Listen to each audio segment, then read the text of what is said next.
રાધા એક એવું નામ છે જે નામ લેતાની સાથે કૃષ્ણ તમારા મનોજગત પર કબજો જમાવી દે છે. રાધાને યાદ કરો એટલે તરત જ કૃષ્ણ પણ યાદ આવી જ જાય. કૃષ્ણની બાબતમાં એવું નથી. કૃષ્ણને યાદ કરો તો મથુરા, ગોકુળ, વૃંદાવન, હસ્તિનાપુર અને દ્વારિકા કેટલું યાદ આવે.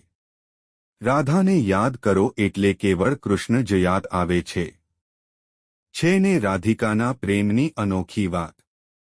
રાધા હતી કે નહીં તે વિશે મતમતાંતરો છે, પરંતુ રાધાનો પ્રેમ યુગો પછી પણ ચિરંતન છે. એટલે જ કૃષ્ણ પહેલા આપણે રાધાનું નામ લઈએ છીએ.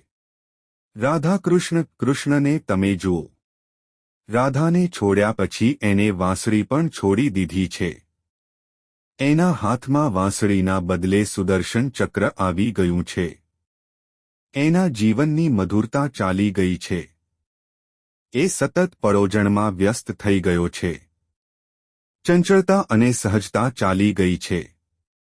એ ધીર ગંભીર થઈ ગયો છે.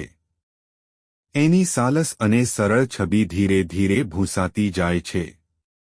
એ ભગવદ્ ગીતા કહીને સ્વયંને ભલે ઈશ્વર તરીકે ઓળખાવે છે, પણ રાધાના ગયા પછી એ હસ્યો હોય એવું નથી લાગતું.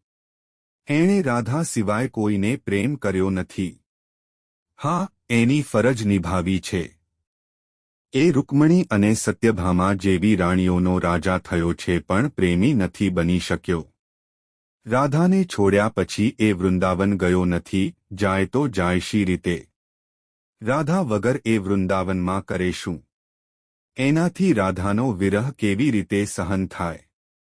રાધા વગર એ નૃત્ય કરવાનું પણ ભૂલી ગયો છે. રાસ રમવાની તો વાત જ કયા છે. કૃષ્ણના સમગ્ર જીવનકાળ દરમિયાન કૃષ્ણનું એક વિરાટ વ્યક્તિત્વ આપણી સમક્ષ ખડું થાય છે. કૃષ્ણ કોઈના આગળ ઝાંખો નથી પડતો. માત્ર રાધા જ એવું પાત્ર છે જેના ત્યાગ, સમર્પણ, પ્રેમ અને ભક્તિ આગળ કૃષ્ણ ઝાંખો લાગે છે. ભલે પછી કોઈ કવિએ ગાયું ના હોય કે મારા કાનજી તમે રાધાજીને તોલે ના આવો. રાધાને છોડ્યા પછી કોઈએ એને કાનો કે કાનજી કે કાનુડો નથી કહ્યું. રાધાનો ત્યાગ તો જુઓ. તે શ્રીકૃષ્ણને માત્ર પોતાનો બનાવી રાખવા નથી માગતી. સમગ્ર સમષ્ટિનો થવાની છૂટ આપે છે.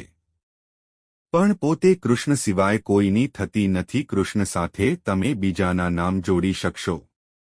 રાધા સાથે તો જોડાયેલો છે ફક્ત કૃષ્ણ. રાધા કૃષ્ણના વિરહ તડપી છે પણ રડી નથી. કૃષ્ણને મિસ કરે છે પણ કૃષ્ણથી એને કોઈ ફરિયાદ નથી. એ તો કૃષ્ણમય બની ગઈ છે. કૃષ્ણને જ અનુભવે છે. કૃષ્ણ એને છોડીને ગયો જ નથી. રાધા અને કૃષ્ણ અલગ છે જ નહીં, એક જ છે.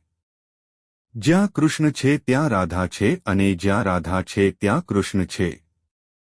મિત્રો, આ વિડીયોમાં આટલું જ. મળીએ આગલા વિડીયોમાં. જય શ્રી કૃષ્ણ.